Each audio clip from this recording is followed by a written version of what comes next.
Welcome to part 2 of when my client asked me for $1,700. And as I left off, she was telling me that she was calling me for something a little bit more personal. So I decided to listen to her, not thinking at all. I didn't even run through my head what she was about to ask me. She proceeded to say that she was going through some really hard and difficult times and that she needed me to let her borrow money. She wasn't specific exactly on how much money she wanted me to let her borrow. She just told me that she was only going to be able to pay me half by Friday and that she could give me a ring in placement for the rest of the money. Mind you, that call was a Saturday. I then proceeded to tell her that I'm not able to lend her money just because I was going to need it to fix my car. Told me she completely understood, but if there was a way I could help her, she would really appreciate it. Then proceeded to tell me that she needed me to let her borrow $1,700. The way my jaw dropped, I was too stunned to speak, like I didn't even know what to say. And she still told me that I could choose the form of payment, whether I wanted her to pay within days,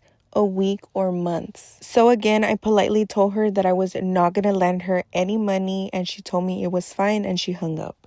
I immediately called my boyfriend because I was just in shock on what happened and I was trying to process the whole situation. And if you were wondering how she got my number, she did use the one that I used for the deposits, but that is no longer the number that I use, especially after that incident. And that was the last time I saw her because I no longer let her book. I just felt like it was going to be so awkward for me to have a whole appointment with her and just pretend like that did not just happen. Let me know down below, what would you do in this exact position and what would be your reaction? And if you're a nail tech or anyone that takes clients, please let me know if you've had a similar situation happen.